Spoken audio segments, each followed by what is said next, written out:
Assalamualaikum warahmatullahi wabarakatuh. Berjumpa kembali di channel Keluarga Misterius.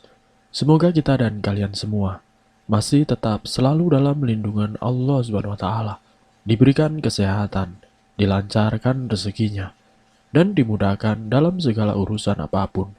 Amin ya robbal alamin. Pada kesempatan kali ini, saya akan membawakan kisah misteri yang berjudul Ritual Tumbal Tali Perawan. Seperti apa kisahnya? Namun sebelum kita masuk ke dalam ceritanya, nama dan tempatnya disamarkan semua ya, untuk menjaga privasi pihak yang terlibat di dalamnya. Yuk daripada kita lama-lama lagi, mari kita mulai ceritanya. Sudah siap semua? Barang-barang sudah dicek? Tanya Sinta kepada anak laki-lakinya. Bu, Dito sudah 24 tahun loh. Keluh laki-laki yang tengah sibuk memasukkan beberapa baju dan juga keperluannya di sebuah tas keril besar. Ya memang kenapa kalau kamu sudah 24 tahun? Kamu tetap anak ibu loh, Dit. Ucap Sinta sedikit bawel. Dito tidak menjawab dan meneruskan kegiatannya. Ibunya ini memang terlalu bawel. Ada saja yang dikeluhkannya. Tapi jauh dari itu semua, dia merupakan sosok wanita penyayang yang selalu menjadi tameng untuk anak-anaknya. Kamu yakin, Dit, mau pindah ke Jawa? Tanya sang ibu. Bukan pindah, Bu. Kan cuma liburan sebentar, sambil cari suasana baru. Tapi kalau dapat kerjaan di sana juga nggak apa-apa kan? Jawab Dito tersenyum. Sinta yang mendengar itu, menggelengkan kepalanya tidak setuju. Bagi Dito ibunya itu terlalu berlebihan. Dirinya hanya berniat liburan ke rumah tinggal lama di sana. Padahal Dito melakukan itu semua agar dia tidak terus-menerus teringat dengan Dinda, mantan kekasihnya, yang tiba-tiba saja pergi meninggalkannya di saat semua persiapan pernikahan sudah hampir selesai. Awalnya memang ibunya tidak setuju dengan permintaan Dito, akan tetapi karena dia terus memaksa dan ayahnya Gunawan yang sudah memberikan izin, mau tidak mau Sinta juga mengizinkan si Dito untuk pergi ke rumah neneknya yang ada di Jawa Tengah. Tidak mau berdebat, Dito buru-buru mendatangi adik perempuannya yang tengah bermain di ruang tengah. Abang beneran mau pergi? Tanya Nisa sambil memeluk bonekanya. Iya sayang, abang cuma sebentar kok. Jawab Dito sambil mencubit pipi Nisa dengan gemas. Dit, sudah jam 8. Kamu berangkat jam berapa? Terdengar suara ibunya yang masih berada di kamar Dito. Dito beranjak dan lalu menuju kamar untuk mengambil barang-barang yang akan dibawanya. Di dalam kamar, Sinta masih mengecek beberapa perlengkapan milik Dito. Kamu hati-hati di sana ya, jangan macam-macam. Ikuti saja budaya yang ada.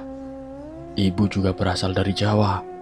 Di sana masih banyak kegiatan budaya yang dilakukan secara sakral. Apalagi tempat yang kamu datangi itu masih termasuk kental dengan adat dan budayanya. Ucap Sinta sambil memeluk anak laki-lakinya. Iya Bu, Dito pergi dulu ya. Sampaikan ke ayah.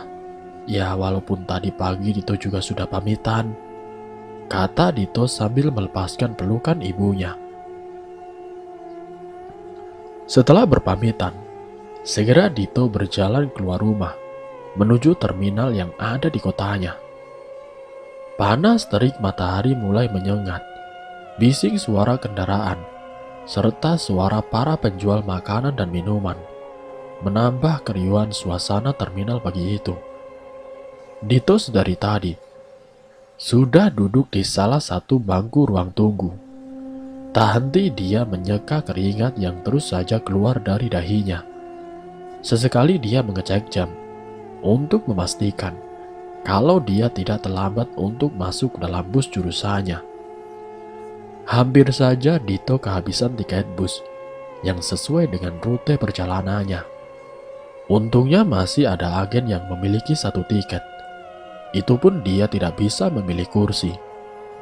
Dan dengan terpaksa, dia membeli tiket tersebut. Memang beberapa kali ada orang yang menawarkan Dito tiket sesuai dengan jurusannya.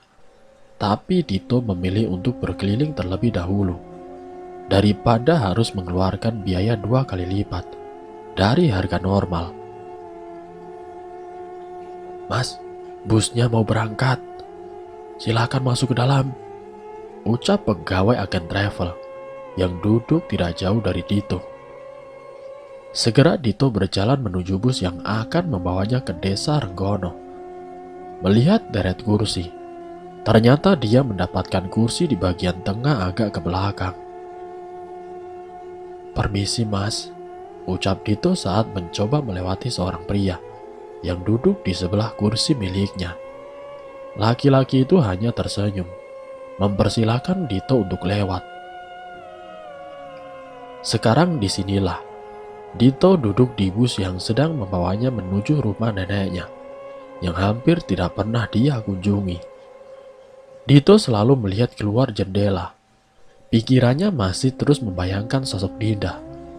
Entah kenapa, kenangan demi kenangan saat masih bersama Dinda selalu muncul di kepalanya. Dinda orang yang dia percaya, yang dia anggap bisa membuat kehidupannya menjadi sempurna, tiba-tiba saja membatalkan pernikahan secara sepihak dan menghilang begitu saja. Dito sudah mencari Dinda dengan berbagai cara, tapi bagai ditelan bumi, sosok wanita itu menghilang tanpa jejak. Bahkan Dito juga sempat mendatangi panti asuhan yang dulu menjadi tempat tinggal Dinda, tapi nihil hasilnya. Setidaknya, mungkin dengan suasana baru, aku bisa melupakanmu, batin Dito sambil tersenyum kecut. "Mas, maaf, apa bisa gordennya ditutup?" ucap penumpang di sebelah Dito yang membuyarkan lamunannya. Boleh mas," kata Dito sambil menarik gorden hingga menutup kaca jendela. "Saya Arif, kalau boleh tahu mau kemana mas?" tanya Arif mencoba memulai pembicaraan. "Ke kota ini mas, saya Dito," jawab Dito. "Oh, beda sedikit mas, saya ke kota sebelahnya. Ya mungkin kalau naik motor hanya 30 menit, ucap Arif. Mereka pun akhirnya mengobrol untuk mengurangi kepenatan. Sudah beberapa jam, bus berjalan menyusuri pantai utara menuju Jawa Tengah. Gemuruh guntur dan rintik air hujan membasahi jendela bus yang Dito tumpangi. Dinginnya AC membuat tubuh Dito sedikit merasa tidak enak. Padahal sedari tadi, dia sudah mencoba menutup lubang AC yang ada di atasnya. "Kenapa mas?" tanya Arif saat melihat Dito seperti sedang menahan sakit. Gak tahu mas, badan saya rasanya tiba-tiba tidak enak. Apa karena AC ya?" jawab Dito sambil menggerakkan badannya ke kanan dan kiri. Sejenak Dito melihat Arif mengaduk-aduk tasnya.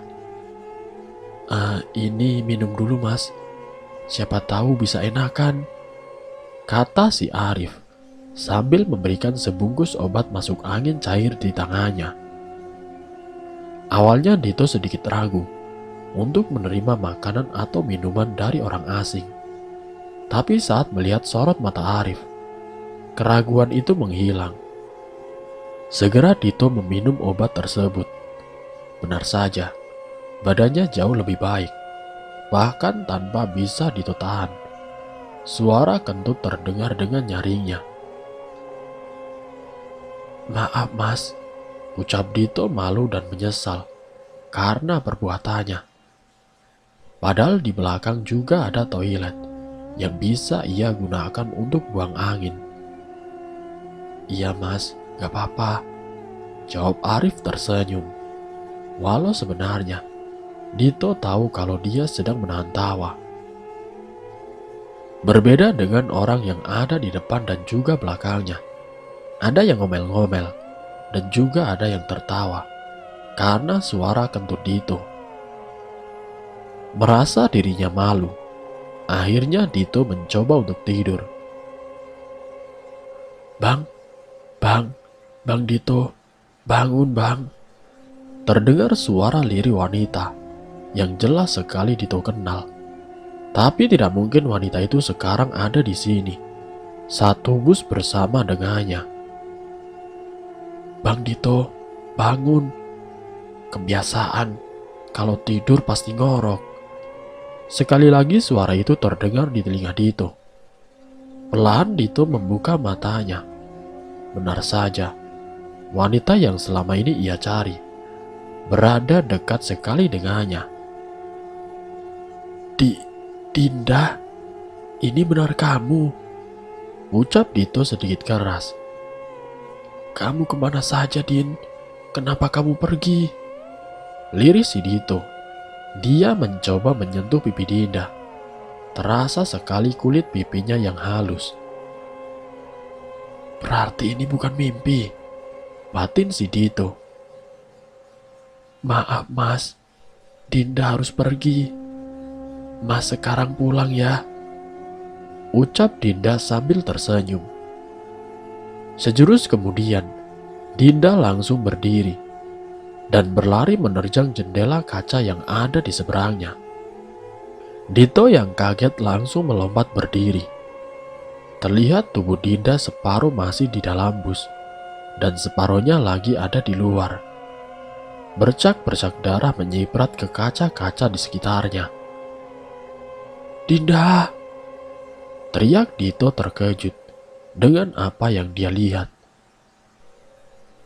Mas, bangun mas, ucap Arif sambil mencoba membangunkan si Dito yang terus mengigo dalam tidurnya. Terbangun Dito langsung panik melihat jendela yang ada di seberang tempat tidurnya. Astagfirullahaladzim, astagfirullah, ucapnya. Ingatan tentang Dinda yang berlari menghantam kaca dan tersambar bus yang berlawanan arah membuat jantung Dito berdebar dengan keras. Ini mas, diminum dulu, ucap Arif sambil memberikan sebotol air. Dito menerima air tersebut dan langsung meneguknya. Tenggorokannya terasa begitu kering. Baru beberapa detik saja, separuh air mineral itu sudah habis di tegaknya. Maaf mas, airnya saya habiskan, ucap Dito saat melihat Arif sedang memerhatikannya dengan lekat-lekat. Iya mas, gak apa-apa, ucap Arif tersenyum. Tapi tetap saja, Dito merasa ada yang aneh dengan tatapan Arif kali ini. Tegas, dalam, dan seolah sedang marah akan hal yang Dito tidak tahu. Maaf mas, ada yang salah, ucap Dito tidak tahan. Dia merasa tidak nyaman jika ada orang yang baru dia kenal merasa sakit hati dengan kelakuannya. Tidak mas, cuma saya sedikit tidak nyaman dengan wanita yang mengikutimu, ucap si Arif tanpa basa-basi. Wanita? Wanita mana mas? Tanya Dito kebingungan. Maaf mas, sudah lupakan saja, kata Arif langsung berpaling dan menutupi mukanya dengan topi yang ia pakai. Dito terdiam. Dia masih kebingungan siapa wanita yang Arif maksud. Dito begitu penasaran dengan ucapan si Arif. Memang akhir-akhir ini Dia sering sekali memimpikan sosok Dinda. Dia berpikir mungkin dia memimpikan si Dinda karena memikirkannya terus-menerus. Karena takut nanti Arif bertambah tidak nyaman, Dito mengurungkan niatnya dan segera kembali memposisikan tubuhnya untuk kembali tidur. Beberapa saat kemudian, terasa bus berbelok. Mereka berhenti di salah satu rest area untuk beristirahat. Arif langsung berdiri dan berjalan meninggalkan bus. Sejenak Dito melihat dari kaca bus kalau Arif berjalan menuju musola. Tidak mau memikirkan lebih lanjut, toh mereka juga tidak saling kenal. Dito pun segera beranjak menuju rumah makan yang sudah disediakan. "Boleh saya duduk di sini, Mas?" Mendongak. Ternyata itu adalah si Arif. "Boleh, Mas, silakan," ucap Dito dengan singkat, karena dirinya masih mengunyah makanan. "Jadi kalau boleh tahu, siapa wanita yang mengikuti saya, Mas?" tanya Dito saat mereka sudah sama-sama selesai makan. "Oh, itu. Lupakan saja, Mas. Saya cerita juga belum tentu Mas Dito percaya," kata Arif tersenyum. Dito masih terus menatap laki-laki yang ada di depannya. Namun karena tidak kunjung mendapatkan jawaban, dia akhirnya menyerah. Dan kembali mereka membicarakan hal-hal sepele. Perjalanan dilanjutkan. Akhirnya sebentar lagi mereka sampai di tempat tujuan. Untungnya hujan sudah berhenti dari tadi. Nampak kenek bus yang mulai membangunkan penumpang yang turun terminal tersebut. "Loh, turun di terminal ini juga, Mas?" tanya Dito keheranan. Karena tadi Arif bilang tujuannya adalah kota sebelah. "Iya, Mas, nanti mau mampir ke tempat saudara dulu. Sekalian mau nyekar ke makam orang tua," ucapnya tersenyum. Mereka berdua akhirnya turun bersama di terminal kota itu. Dito melihat handphone miliknya. Sudah banyak sekali notifikasi yang muncul, terutama dari ibunya. "Saya permisi dulu, Mas. Sudah dijemput saudara," pamit si Arif, yang dibalas Dito dengan anggukan dan senyuman. Dito mengedarkan pandangannya. Terminal terlihat sunyi dan sepi.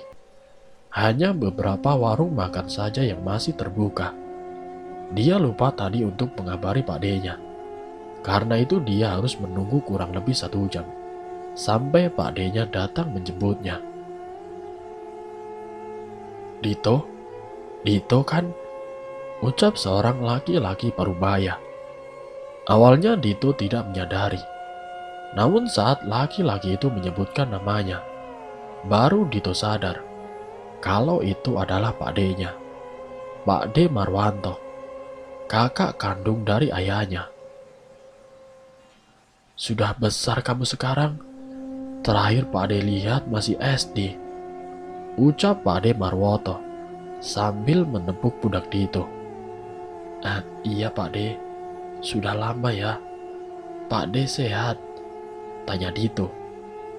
"Seperti yang kamu lihat, Pak D sehat. Ayo sekarang, nenekmu pasti sudah menunggu," ajak Pak D menuju sepeda motornya. Mereka segera melaju menembus malam pekat berkabut.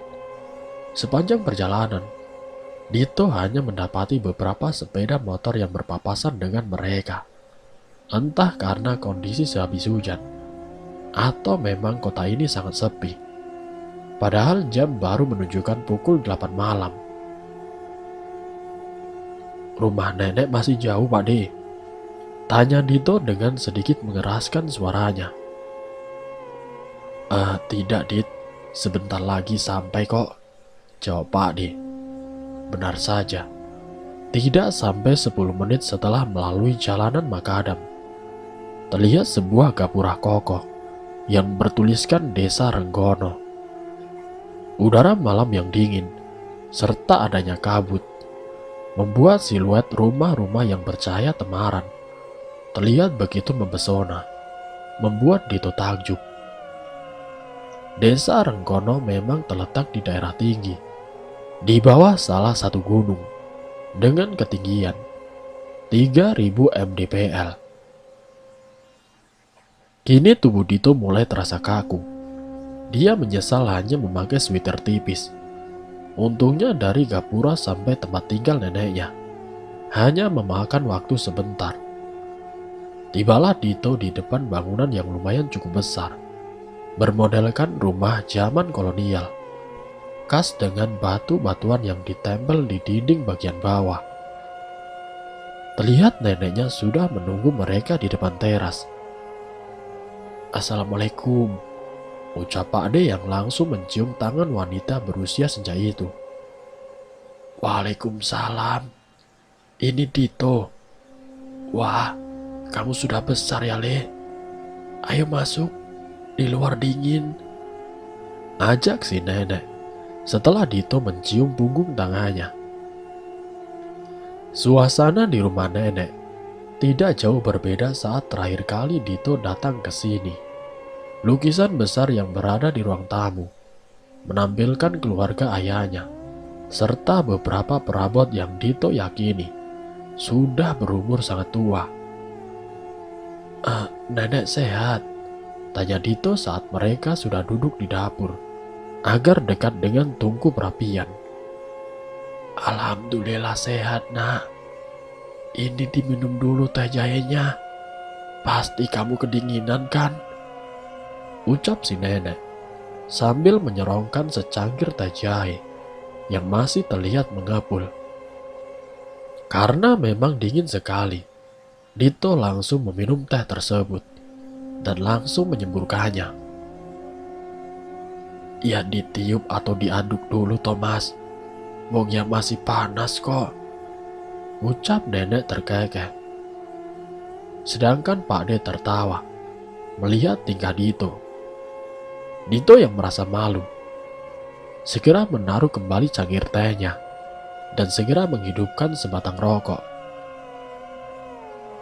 "Bapakmu sudah bilang sama nenek soal masalah kamu. Sudah, tidak usah dipikirkan.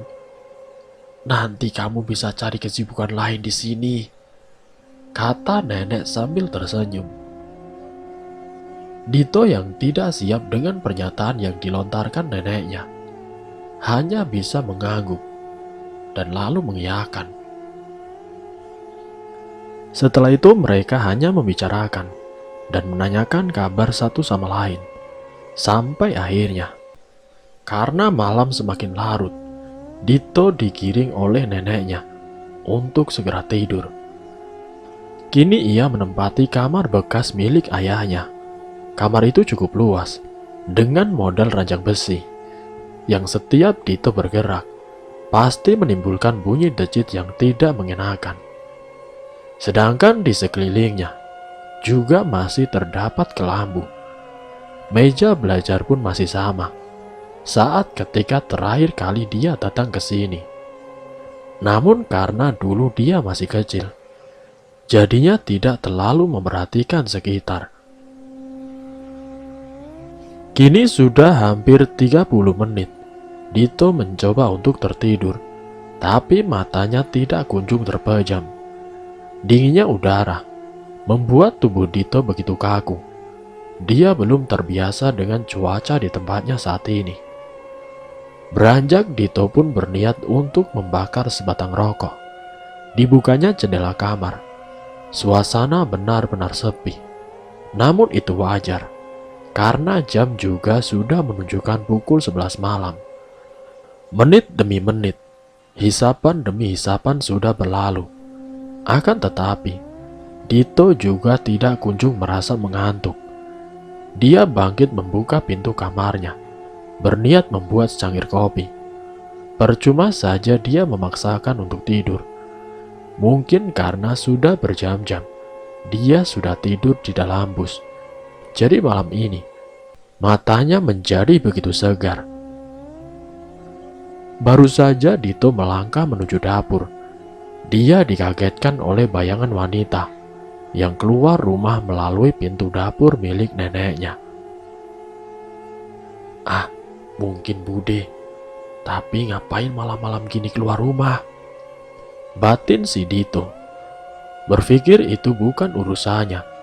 Dito segera membuat kopi dan kembali ke dalam kamar. Memang tadi saat dia datang, Bude Ija masih ada di dalam kamar. Kata Pak D-nya, badannya sedang tidak enak. Kini pagi sudah datang. Sinar matahari menyorot langsung mengenai wajah Dito yang bersumber dari jendela. Sedikit keheranan, siapa yang membuka jendela kamarnya? Dia ingat benar, saat sebelum tidur, dia sudah menutup jendela tersebut. Dit, sini sarapan dulu, ucap Pak D yang sudah duduk di amben, yang sekaligus dijadikan tempat makan. Di depannya sudah tersaji berbagai macam masakan dan lauk pauk, serta seteko kopi panas. Wah, Dito sudah besar ya. Maaf ya, semalam Bude tidak enak badan, ucap Bude Ija yang duduk di sebelah suaminya. Gak apa-apa Bude. Oh ya, nenek kemana? Tanya Dito karena tidak melihat keberadaan neneknya. Kalau jam segini nenek masih jalan-jalan pagi, Dit. Biasanya nanti agak siang baru sampai rumah, jawab Bude Ija sambil menuangkan secangkir kopi untuk Dito. Dit, hari ini kamu mau di rumah atau mau ikut Pak D ke kebun? Tanya Pak D-nya yang masih mengunyah singkong rebus.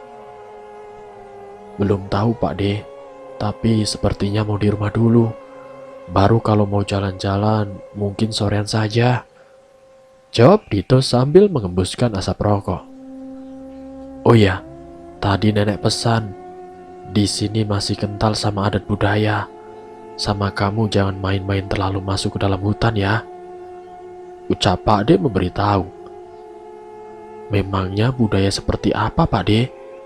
Tanya Dito penasaran. Ya, masih ada beberapa warga yang sering menaruh sesajen di tempat-tempat tertentu. Nanti kamu juga tahu sendiri kok. Kalau hutan ya jelas bisa hilang kamu, jelas Pak D-nya yang kini juga sudah membakar rokoknya. Pagi itu Dito lalui dengan bersantai di dalam kamar. Sesekali memang dia keluar rumah hanya untuk sekedar berkeliling. Dit, ngapain kamu di situ? Panggil nenek dari arah depan rumah. Saat itu Dito sedang berjongkok di bawah pohon mangga. Gak apa-apa nek, lagi lihat-lihat sekitar rumah, jawab Dito sambil buru-buru mendatangi neneknya. Kamu itu sudah besar kok aneh-aneh. Nanti anterin nenek ya, ucap si nenek. Kemana nek? Tanya Dito sambil meminta barang-barang bawaan nenek yang cukup banyak. Ke rumah Mbok Sarmin, ngasihin sembako itu, ucap sang nenek sambil menunjukkan beberapa bungkusan plastik yang tadi ia bawa. Waktu berlalu begitu cepat. Sore sudah menjelang. Baru saja kumandang azan asar terdengar. Dit, anterin nenek sekarang ya. Kalau nunggu pademu ya bakalan nanti habis maghrib. Iya nek, sebentar. Dito ganti celana dulu nek. Setelah Dito berganti pakaian, mereka pun langsung berjalan menuju rumah Mbok Sarmin. Dito sendiri tidak tahu siapa Mbok Sarmin, hingga neneknya bercerita kalau Mbok Sarmin itu dulu adalah temannya. Dia hanya tinggal berdua dengan anak perempuan yang sudah seumuran dengan Dito. Suaminya sudah lama meninggal. Tadi Pak Demu sudah kasih tahu kamu, Dit, soal adat yang ada di desa ini? Tanya nenek saat berjalan menuju rumah Mbok Sarmin. Sudah kok nek, memang di sini masih sering pakai sesajen, Nek? Tanya Dito penasaran. Ya, dimanapun juga ada yang seperti itu, Dit. Cuma nenek tidak mau kalau ada apa-apa sama kamu. Mending kamu hindari orang-orang seperti itu. Cukup beribadah yang sesuai. Jelas neneknya. Dito pun mengerti. Ia tersenyum dan mengangguk. Itu rumahnya, Dit. Tunjuk sang nenek. Mengikuti arah yang ditunjuk oleh nenek, Dito melihat sebuah rumah semi kayu yang tampaknya sudah hampir mau rubuh. Sepertinya rumah itu sudah lama sekali berdiri. Atap genting terlihat kusam. Dinding bata hanya separuh ke bawah. Kayu-kayunya pun sudah lapuk, serta lantainya masih berupa tanah. Assalamualaikum, Sarmin. Salam si nenek. Tidak berselang lama, pintu rumah dibuka oleh seorang wanita muda, berambut panjang sampai ke pinggang, berwarna sedikit kecoklatan. Wanita itu menggunakan pakaian yang sudah terlihat kusam.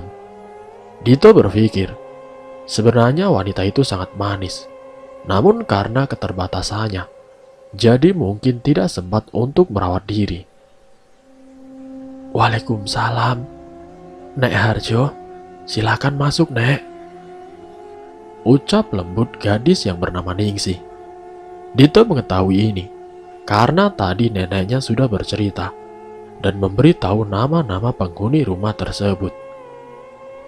Ningsih, ibumu kemana, Nak? Ini bawa masuk dulu. Ucap nenek langsung mengambil bungkusan kresek yang ada di tangan Dito dan lalu menyerahkan kepada Ningsih. Aduh, makasih, Nek. Sebentar, saya panggilkan Simbok dulu ya, Nek. Kenapa bengong gitu? Nanti kesambet. Ucap nenek sambil sedikit menampar lengan kanan Dito. Belum sempat Dito menjawab, keluar seorang wanita yang sudah berumur. Kamu, Tohar, sini masuk. Lah ini siapa? Kok tidak pernah lihat? Tanya wanita itu. Yang Dito ketahui itu adalah Mbok Sarmin. Ini cucuku, Sar. Baru datang kemarin, jawab nenek. Akhirnya mereka berempat berbincang, saling melemparkan pertanyaan. Hingga Dito yang sudah merasa bosan dengan cerita masa lalu neneknya dan juga Mbok Sarmin, pamit keluar untuk merokok. Saat di dalam tadi, sebenarnya Dito menyadari kalau Ningsih seringkali mencuri-curi pandang ke arahnya. Tapi Dito sendiri tidak terlalu peduli. Dia kesini bukan untuk mencari wanita. Sejenak Dito memperhatikan ke arah menuju hutan. Dilihatnya ada beberapa orang yang sedang berjalan, membawa tampah menuju rimbunan pohon. Mas, ditunggu di dalam. Makan dulu, Mas. Terdengar suara Ningsih yang membuat Dito tersentak kaget. Itu kalau di sana ada apa, Ning? Tanya si Dito, mengikuti arah yang ditunjuk oleh Dito. Ningsih tidak menjawab, hanya tersenyum dan menggeleng. Nenek sering kasihan sama si Sarmin. Sudah tua, hidupnya juga tidak kunjung berubah. Dulu Ningsih juga pernah mau pergi ke kota. Untung dia tahu kalau orang yang mengajaknya itu ternyata ingin menjualnya. Jadi, dia tidak diperbolehkan lagi sama ibunya untuk bekerja jauh dari desa ini. Ia mentok jadi buruh cuci dan bantu-bantu di ladang karena memang dia tidak sekolah. Jelas nenek yang menangkap rasa penasaran Dito dari tadi. Ayo pulang, sudah mau maghrib. Ajak nenek mempercepat langkah kakinya. Jalanan desa begitu sepi, padahal azan maghrib juga belum berkumandang. Beberapa kali Dito menengok di depan rumah warga. Dia melihat ada tampah dengan beberapa bunga dan kopi hitam di atasnya. Sudah, tidak usah diperhatikan. Itu urusan mereka. ucap nenek sambil memegangi tangan Dito agar segera berjalan lebih cepat. Aneh, batin si Dito. Tidak terasa, mereka sudah sampai. Dilihatnya Pak Ade dan Bude juga sedang duduk di teras rumah. Dari mana, Bu? Kok tumben sore-sore? Tanya Pak Ade. Tadi dari rumah Mbok Sarmin, nganterin sembako sama Dito, ucap nenek yang langsung masuk ke dalam rumah. Sedangkan si Dito malah ikut duduk bersama Pak Ade dan juga budenya. Warga di sini memang biasa taruh sesajen di depan rumah ya Pak De? Tanya Dito penasaran. Memangnya kamu lihat di mana, Dit? Tadi pas di rumah Mbok Sarmin, ada orang-orang yang masuk ke dalam hutan, membawa tampah. Dan pas pulang, beberapa kali Dito melihat di depan rumah warga, ada tampah yang sepertinya berisi sesajen. Dito menjelaskan. Terlihat raut muka Pak D-nya tiba-tiba sedikit berubah. Sudah biasa itu di sini, biarin saja. Jawabnya mencoba acuh dengan pertanyaan si Dito. Merasa tidak mendapatkan jawaban, Dito pamit untuk masuk ke dalam rumah. Malam sudah menjelang. Sudah berbatang-batang rokok Dito hisap. Pikirannya kembali mengingat Dinda. Walau dia sudah jauh dari kota itu, tetap saja bayangan tentang sosok Dinda masih terus terngiang di kepalanya. Cekrek! Terdengar pintu yang terbuka. Siapa malam-malam keluar rumah? Batin Dito penasaran. Sontak Dito langsung menutup jendelanya dan berjalan menuju arah dapur. Benar saja, pintu tidak terkunci. Sejenak Dito pun kebingungan. Namun karena rasa penasarannya yang tinggi, dibukalah pintu tersebut. Jauh beberapa meter ke depan, Dito melihat sosok yang tidak asing sedang berjalan. Sosok yang tidak asing sedang berjalan menuju arah desa. Tak berani melihat lebih jauh, Dito kembali menutup pintu dapur. Kamu ngapain, Dit? Ucap suara wanita, persis di belakang Dito. Dito langsung melompat karena kaget. Bude Ija sudah berdiri di belakangnya, menggunakan baju yang sama dengan apa yang Dito lihat barusan. Ini Bude, tadi Dito ke toilet, terus pintunya terbuka, makanya Dito tutup. Ucap Dito beralasan. Mengangguk kemudian, budenya berjalan menuju kamar mandi. Aneh, bukannya tadi yang berjalan keluar itu Bude ya? Batin si Dito. Dia tidak mungkin salah orang. Perawakan, baju dan tingginya pun hampir sama. Tidak mau memikirkan terlalu jauh, Dito kembali ke kamar dan langsung merebahkan badannya. Pikirannya terus memutar mengingat Dinda, Sajen, dan kejadian yang barusan dia alami. Dinda, ngapain kamu di sini? Ucap Dito saat mendapati Dinda sudah duduk di tepian kasurnya. Maaf mas, Dinda harus pergi. Mas sekarang pulang ya. Ucap Dinda sambil tersenyum. Tersentak Dito terbangun. Kembali ia memimpikan sosok Dinda. Ada apa sebenarnya, Din? Batin si Dito. Ucapan Dinda dalam mimpinya barusan sama persis waktu Dito bermimpi saat berada di dalam bus. Terngiang-ngiang segera Dito mengambil handphonenya dan menanyakan apakah di rumah baik-baik saja. Tapi karena memang jam sudah menunjukkan pukul 1 dini hari, pasti semua orang di sana juga sudah tertidur. Namun di pagi harinya, Dito dikagetkan dengan suara ketukan pintu yang cukup keras. Pak D membangunkan Dito dan kemudian memberitahu si Dito kalau Ningsi anak dari Mbok Sarmin telah meninggal dunia. Dito yang mengetahui hal itu langsung buru-buru berdiri dan keluar ruangan. Dito benar-benar terkejut mendengar berita kematian si Ningsih. Padahal baru sore kemarin mereka bertemu dan berbincang satu sama lain. Baginya tidak ada yang aneh dengan Ningsih. Hanya sesekali dia terlihat melamun. Nenek sudah pergi ke rumah Bos Sarmin. Dito sebenarnya diminta untuk tinggal di rumah. Akan tetapi, Dito penasaran dengan penyebab kematian si Ningsih. Sekalian mengucapkan bela sungkawa kepada Mbok Sarmin. "Kalau sudah di sana, jangan jauh-jauh dari Pak De," ucap Pak De dengan tegas. Dito tahu karena memang dirinya orang baru di sini. Sesampainya di rumah Mbok Sarmin, benar saja, sudah banyak orang yang berkumpul di bagian samping rumah. Pak De yang merupakan salah satu orang yang disegani di desa tersebut langsung menyeruak di antara kerumunan. Terdengar jelas tangisan pilu dari Mbok Sarmin. Dilihatnya juga nenek tengah berjongkok sambil memeluk menenangkan wanita tua itu. Baru saja Dito mau melangkah, tubuhnya menabrak Pak De yang tiba-tiba saja berhenti.